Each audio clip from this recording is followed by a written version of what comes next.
Welcome back all of you. Today we are going to discuss the second module of the chapter Resources CBSE syllabus. Okay. So today we are going to discuss about first development of resources. Okay. The previous module we studied what is resources and what are the types of resources.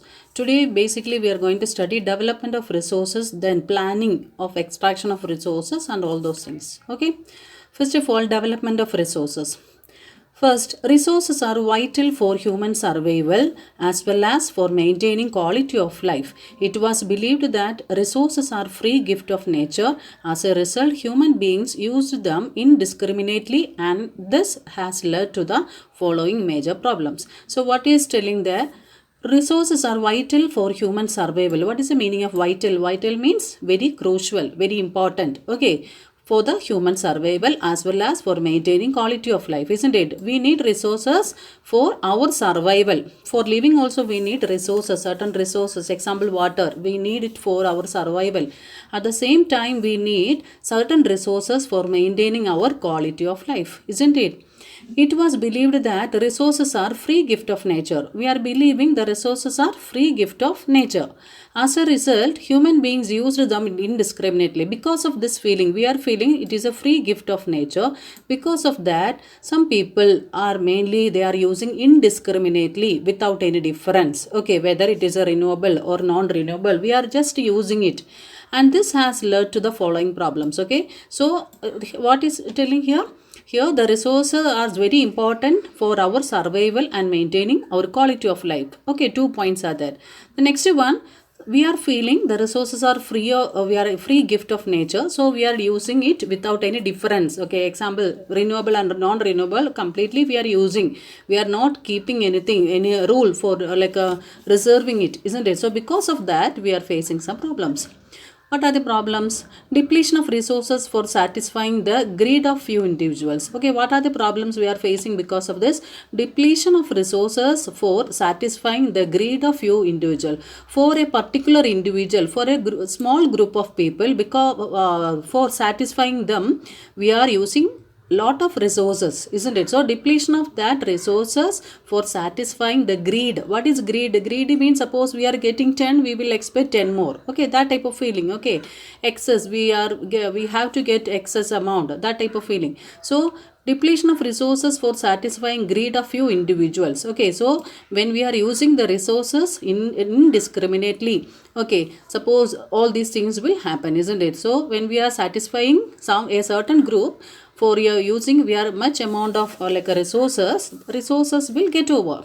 Then accumulation of resources in few hands, which in turn divided the society into two segments, that is rich and poor. Okay, when suppose when we are taking the resources money, when that resources is dividing, okay, unequally, it may be in few people it will be getting more and few people they are not getting. Okay, so finally the two divisions will come to the society. Which are the two divisions? Rich and poor. Indiscriminate exploitation of resources has led the global ecological crisis. So indiscriminately, we are just indiscriminately we are exploiting. Okay, what will happen? Without any uniformity, we are exploiting is continuously. Finally, it will affect our ecological balance. Suppose we are cutting forest continuously, we are cutting the forest without any indiscrimination, completely we are cutting, then finally it will affect our ecological balance. Example, we will not get rain, finally the soil erosion will start, isn't it? All those things will happen. Then finally ozone layer depletion, environmental pollution, land degradation, all these problems we can expect. Here it is very important. Okay, what are the problems we are facing due to the indiscriminate exploitation of resources? So what will be the answer? The answer is we will face the global ecological crisis such as global warming, ozone depletion, then environmental pollution and land degradation. Okay, so it is very important. One question is there. Next one we will see an equitable distribution. Suppose all these times we are studying about unequal distribution. Now equal distribution. And equitable means equal distribution. Okay, equitable means equal. Equal distribution of resources has become essential for sustained quality of life and global peace. Okay, suppose sustainable. What is sustainable in the coming paragraph we are discussing. So, if everybody should get equal amount, what should be there? Equal distribution should be there. Okay, so that is very important for maintaining quality of life and global peace, isn't it? Then, if the present trend of resources depletion by few individuals and countries continues, the future of our planet in danger. Suppose in some developed countries are using certain resources more and some underdeveloped countries are not getting that resources, finally they will start war each other, isn't it? And finally, okay, in future our planet will be in danger. Therefore, resources planning is essential for sustainable existence for all forms of life. Suppose here you can expect a question, what is a necessity for equitable distribution of resources? Okay, okay, here you can see another question, what is a necessity, otherwise what is the importance for equitable distribution of resources around the world or around the countries? Okay, answer will be, the resources planning is essential for sustainable existence of all forms of life. Sustainable existence is a component of sustainable development. That will be the answer. Okay, now we will see what is sustainable development. Okay, it is very important.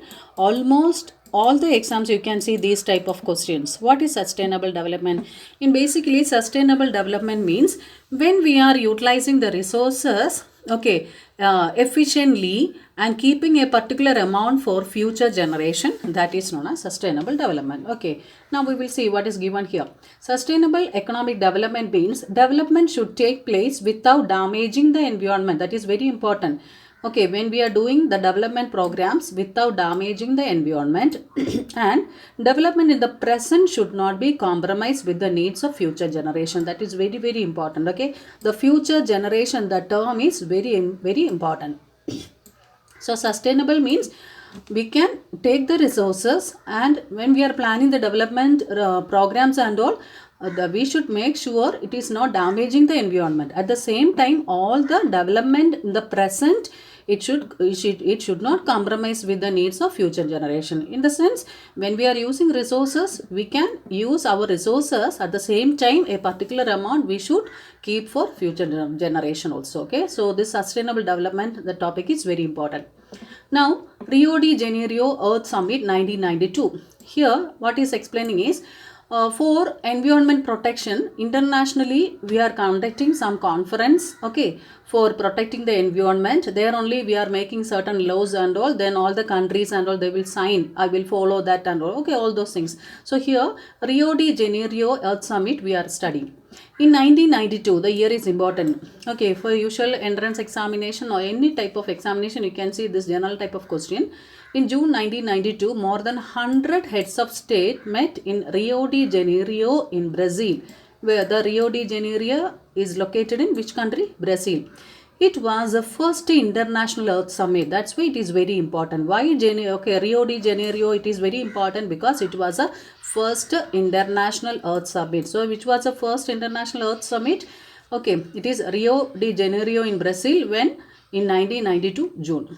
Then the summit was convened for addressing the urgent problems of environment protection and socio-economic development for global level. Okay, at global level, environment protection and environment development was the aim. The assembled leaders signed the Declaration on Global Climatic Change and Biological Diversity. So, this was a declaration, and this declaration actually all the participant countries, they agreed, they signed. The Rio Convention endorsed the global forest principles and adopted Agenda 21. So, during that particular global meeting, we adopted Agenda 21 for achieving sustainable development in the 21st century. Okay, we adopted a particular plan. It is known as Agenda 21. And what is Agenda 21? Now we are going to discuss. Okay, what is Agenda 21? Now, what is Agenda 21? It is a declaration signed by the world leaders in 1992 at the United Nations Conference on Environment and Development. Okay, so what is the short form? UNCED. UNCED, what is the full form? United Nations Conference on Environment and Development.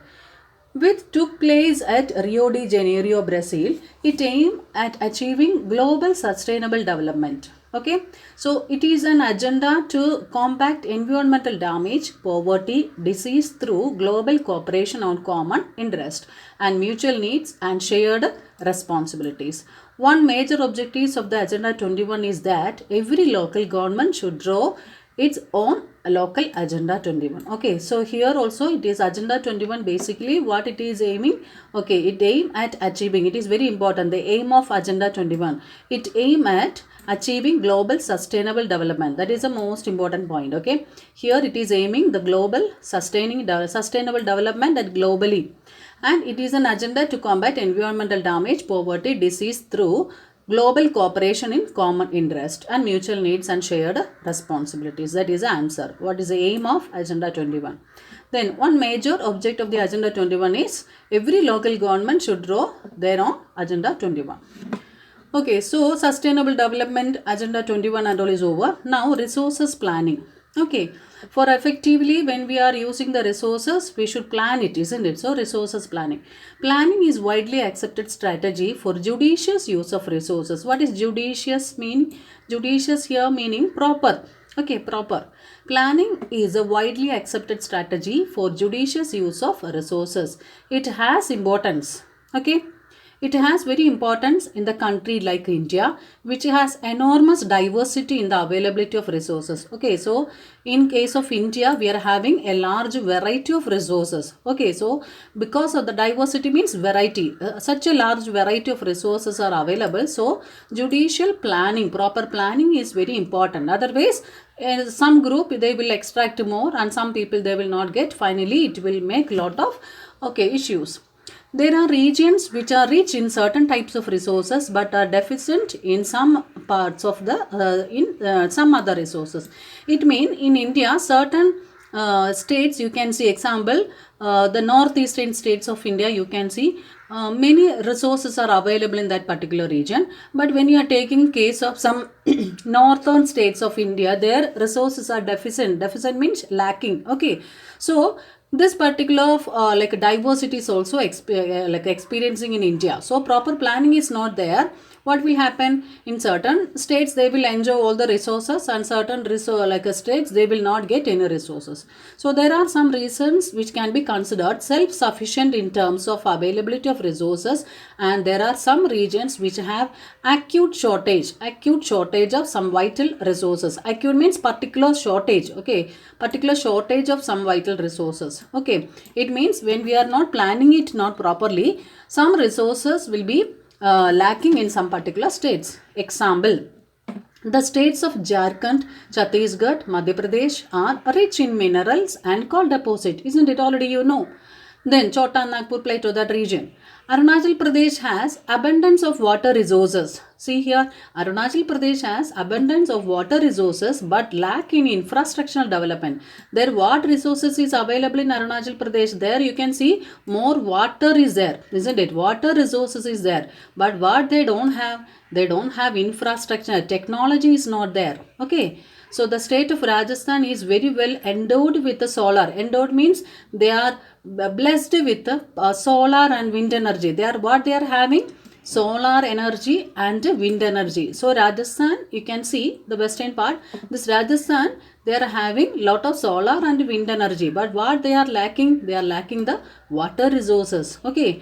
So the cold desert in Ladakh is relatively isolated from the rest of the country, isn't it? Ladakh is already, you know, it is a cold region. So it has very rich cultural heritage. They are having a good cultural heritage. That is their resources, but they are deficient in water.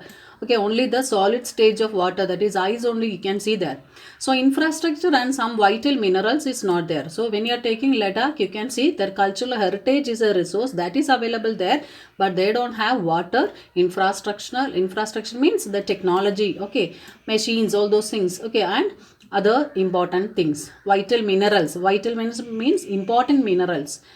This calls for balanced resources planning at the national, state and regional level. So because of all these only, to avoid this particular discrimination, what we should need a proper planning in national level, we need state level, we need regional level and local levels. Not only the national level, what type of resources planning we need, from local level to national level we need. Okay. So in this paragraph, what is the importance of regional planning? Okay, what is the importance of resource planning? A lot of points are available here. Then now we will study resources planning in India. Resources planning is a complex process which involves, in India, resources planning is a complex process. Okay, what are the processes coming in between? For planning, for any planning purpose, first one, identification and inventory of resources. First one, we should identify and we should collect the data from there across the region of the country. Okay, identification and inventory of resources. We should identify, we should collect the data about that resources. This involves surveying, mapping, isn't it? So for collecting data, first one we should identify. For inventory of resources means data collection. For data collection, what are the things we need? Surveying process we need, then mapping need, then qualitative and quantitative estimation and measurement of resources is important. Okay, here also you can expect a question. Okay, for identification and inventory of resources, what are the steps needed? Okay, so the steps there, this particular order also you try to follow. Okay, example, it is starting from surveying. Don't start from the last. Surveying, mapping, qualitative and quantitative estimation needed. Then second one, evolving a planning structure endowed with the appropriate technology, skill and institutional setup for implementing resources development plans. Okay, here after that resource planning, what we need, first one, identification and inventory resources is over. Second one, evolving a planning structure. For second one, we should develop a planning structure endowed means included with a appropriate technology. We should use proper technology. So first one, data collection, isn't it? Second one, we have to plan the structure. We should structure, the planning structure is needed, and proper technology also we should finalize. What technology we have to use. Then skill and institutional setup for implementing resources development plans. For implementing means for doing that particular plans, we should finalize the planning structure and the technology. Then third one, matching the resources development plans with the overall national development plans. Third one also, it is very important. After collecting data collection and inventory, second one, we are choosing the technology. Third one, what we need, matching the resources development plan with the overall national development plans. We should connect this particular development resources plans with the national development plans. Okay, then we will get more government support also.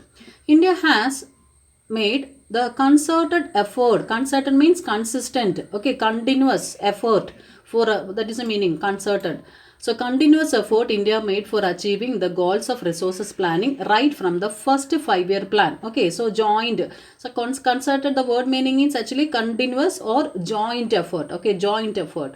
So the everybody united, they took the effort for achieving the goals for resources planning right from the first 5-year plan launched after the independence. So after independence, you know, the 5-year plan started in India. So all these 5-year plans played a very important role for development of India. Still the 5-year plan is continuing, isn't it? Next one, the availability of resources is necessary condition for the development of any region. Okay, so availability of resources is very important. If we don't have resources, it will be very difficult for becoming the development stage. Okay, but you know, the European countries and Middle East countries, they are developed. Okay, why they are developed? Because they are having lot of resources. But mere availability of resources means poor. Mere availability means poor availability. Poor availability of resources in the absence of corresponding changes in the technology and institution may hinder development. What is the word meaning of hinder? Hinder means blocking. Okay, it is blocking the development. Okay, so we should have proper resources. Availability of resources is important. At the same time, equal important, we should have proper technology for extracting that resources. Otherwise, no use, isn't it? There are many regions in our country are rich in resources. Example, in India, in some areas, you can see lot of resources, that pockets are there. Okay, but it is located in the economically backward regions. Example, they are located in a region where the transportation is not there. Okay, the vehicle can't go there. Then no use, isn't it? How we will transport the resources to other region? It is not possible. On the contrary, there are some regions which have poor resources base, but they are economically developed. But in India, at the same time, you can see in some area the resources are very less, but there that particular region all other technology is there. Okay, they are economically developed. Okay, then in this paragraph, what is giving? The history of colonization reveals that rich resources in colonies were main attraction for foreign invaders. Okay, we know in India also before 1947 we were under the control of British rule. So why all those people came and captured India, otherwise all other colony regions? Because okay, when they during the time of industrial revolution and all, they started manufacturing a lot of things. Okay, they need a market, so they started searching new countries to continue their business. Okay, so in India, bulk like resources, okay, manufactured good, they transported from the Britain to India. Okay, so the foreign invaders mainly came to colonies for taking the resources. So what they used to do? Example, the British also after coming to India, they started exploiting our resources. All the resources they exploited from India. Example, cotton, jute, isn't it? All those things they collected from India. They didn't allow any manufacturing in India. Only they took it to their country. Then using their technology, industries and all, they manufactured all the final product. Then that final product again they transported to India and they sold it in Indian markets. Okay, so that is here. So collecting resources, the foreign invaders came India. It was primarily the like a higher level of technological development of the colonizing countries that helped them exploit resources to other regions to establish their supremacy over colonies. Okay, here the same thing. What happened during the time of industrial revolution? They started manufacturing a bulk of items, like instead of human labor they started using machines. So at a time, instead of one or two product, they started producing hundreds, thousands of product. Okay, so because of that supremacy, they came to colonies, other poor developed countries. Then finally they started collecting the raw materials. They starting to take it to their country. After manufacturing the final product, they started selling in India. Therefore, resources can contribute the development only when they are accompanied by appropriate technological development and institutional changes. Okay, suppose we are blessed with a rich amount of resources, but we don't have proper technology for extracting. Any use is there? No use is there, isn't it? So India has experienced all this in different phases of colonization. So during the colonization and we were under the control of British, we experienced all this. So because of that, in India, development in general and resources development in particular does not involve the availability of resources, but also the technology, quality and human resources and the historical experiences of people. So because of during the colonization period, we understood we are having lot of resources, we don't have technology for extracting. So after the colonization, we started the 5-year plans and we given more importance for increasing the infrastructural development for extracting the resources. And now finally today's class we are completing with the conservation of resources. Why we should conserve our resources? Resources are vital for any development activity, isn't it? So resources are very important for any development activity, but irrational consumption means suppose we are not without any law and all, completely we are using, some are getting more, some are getting less. Okay, that indiscrimination. So irrational consumption and over utilization of resources may lead socio-economic development problems. It is very important. Okay, when we are using resources, okay, what will happen? Suppose how we have to use equally, isn't it? Suppose any resources we are using irrationally, finally it will lead socio-economic and environmental problems. Not only irrational consumption, over utilization also it will cause socio-economic problems.